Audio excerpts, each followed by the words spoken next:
ایک بات کہی جا رہی ہے کہ اللہ تبارک و تعالی جس کو چاہے اس کو ہدایت دیتا ہے. کیسے بتائے گا؟ غور سے دیکھیں.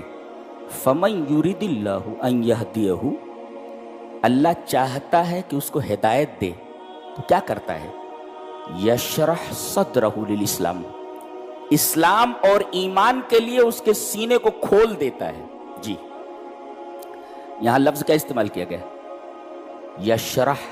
جی مشرحہ کہتے ہیں، مشرحہ عربی میں آپریشن ٹیبل کو بولتے ہیں جس پر مریض کو لٹا کر کے اسے آپریٹ کیا جاتا ہے. That is called مشرحہ.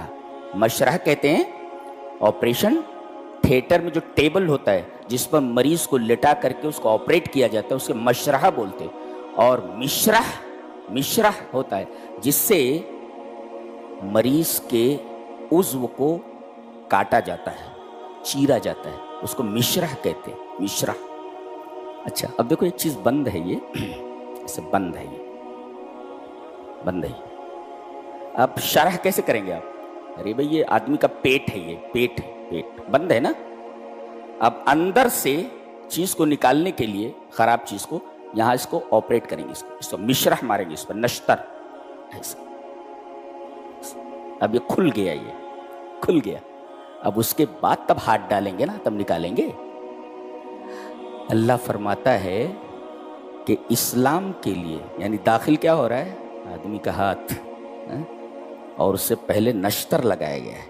نشتر سے کھل جاتا ہے بدن کھلا، اس کے بعد ہاتھ ڈالا جاتا ہے. تو یجعل صدرہ للاسلام، گویا کہ اللہ تعالی نے صلاحیت کو، قبول اسلام کی صلاحیت کو شرح سے تعبیر کیا ہے.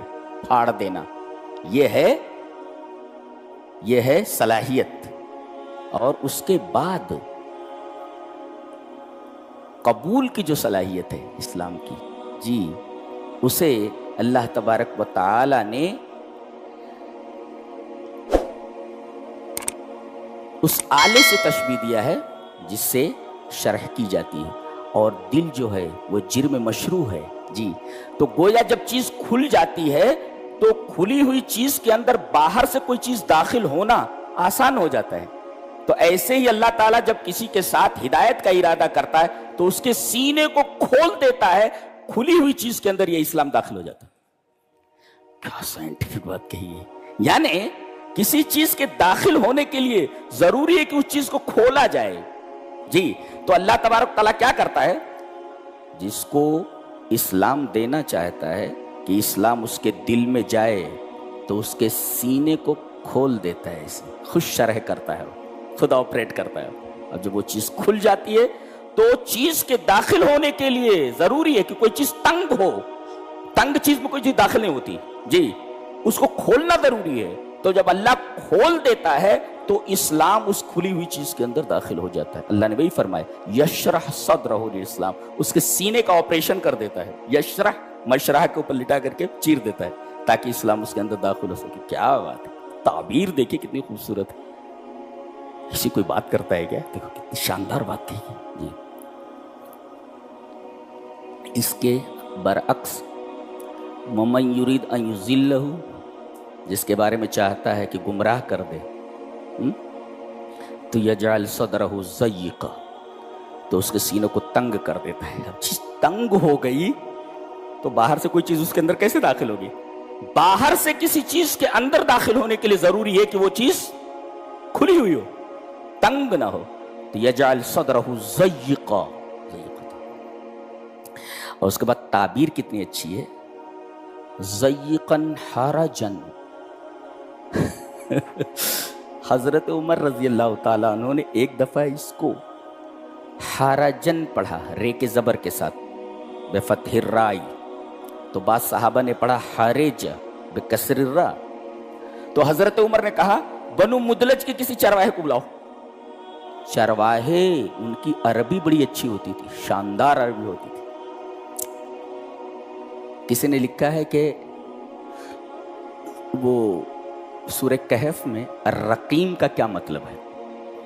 بعض لوگ کہتے ہیں کہ جب اصحاب کہف مر گئے 300 سال کے بعد اٹھائے جانے کے بعد زندہ رہے پھر مر گئے تو ان کی قبریں بنا دی گئیں اور قبروں پر کتبے لگا دیے گئے کہ یہ صاحب ہیں، تو اس کتبے کو رقیم کہتے ہیں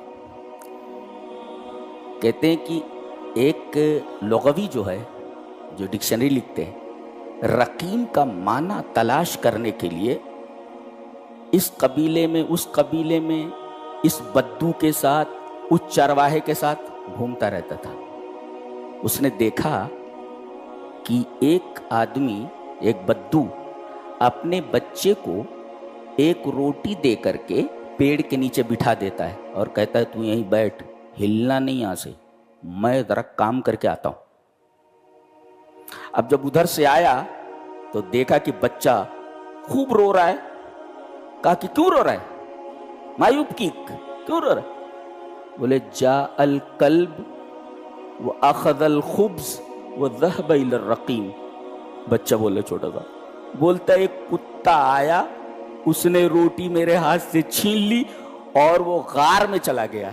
اسی وجہ سے بعض مفسرین کہتے ہیں کہ رقیم کا مطلب وہ غار ہے جس غار کے اندر اصحاب کہف تھے، نہ کہ کتبہ۔ جی وہ بچہ اتنا زبردست عربی جانتا ہے، ہمارے ہاں تو بچوں کو کچھ آتا جاتا ہی نہیں۔ جی جاء الکلب واخذ الخبز وذهب الى الرقیم، کہ کتا آیا روٹی لے لیا اور وہ غار میں چلا گیا بولتا ہے۔ تو حضرت عمر نے کہا کہ بنو کنانہ کے کسی راعی کو، کسی شیفرڈ کو بلایا جائے، چرواہے کو۔ آیا، کہا کہ حرج کا تم کیا معنی لیتے ہو؟ ما معنی الحرج عندکم، تمہارے نزدیک حرجہ کا کیا معنی ہوتا ہے؟ یہ وہی نا، ضیقاً حرجاً، حرجہ کا کیا معنی ہوتا ہے؟ کہا کہ شجرۃ بین اشجار، ایسا درخت جو کئی درختوں کے درمیان ہو، یعنی بہت سارے درخت ہوں اور ان درختوں کے بیچ میں ہو۔ لا تصل الیہ رائیۃ وحشیہ، کوئی جانور اس کا پتا کھانے کے لیے وہاں تک نہ جا سکے اور نہ کوئی چرواہا جا سکے، یعنی اتنے گھنے درختوں کے درمیان وہ درخت ہے کہ کوئی نہ چرواہا وہاں پہنچ سکتا ہے کہ پتیاں توڑنے، اور نہ کوئی جانور وہاں تک پہنچ سکتا ہے کہ وہ پتے کھا لے۔ حضرت عمر نے فرمایا کذالک قلب المنافق لا يصل الیہ شیء من الخیر، ایسے ہی کافر اور منافق کا دل ہوتا ہے کہ وہاں تک کوئی خیر کی چیز نہیں جا سکتی۔ کتنے بڑے لوگ ہوتے ہیں یہ، بڑے لوگ ہیں یہ سب، کتنے بڑے لوگ ہیں۔ سائنس نہ پانی بھرے ان کے ہاں، یہ وہ لوگ ہیں جو کسی کالج میں نہیں گئے، جی صرف مدرسۃ الرسول کے اندر انہوں نے پڑھا ہے، جناب محمد الرسول اللہ صلی اللہ علیہ وسلم کی مسجد میں انہوں نے پڑھا ہوا ہے، یہ وہاں کے اسٹوڈنٹس ہیں۔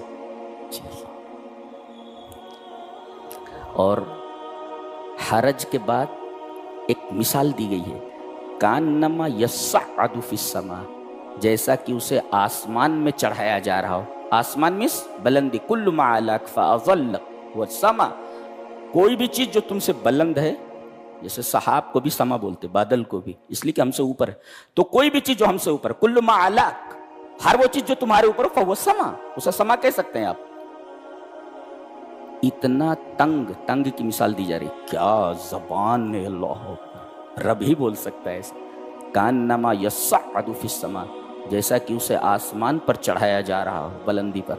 دیکھو ہم لوگ سائنس میں پڑھتے ہیں، ہمارے ہاں بچوں کے اسکول میں پڑھایا جاتا ہے، ہمارے خود کے اسکول میں، ہمارا جو اسکول ہے بچوں کو پڑھایا جاتا ہے کہ جب اوپر سے تم نیچے آتے ہو، اوپر سے نیچے آتے ہو تب تم کو تھکن نہیں ہوتی، آرام سے نیچے اتر جاتے ہو، طاقت نہیں لگتی؟ بولے نہیں، آرام سے۔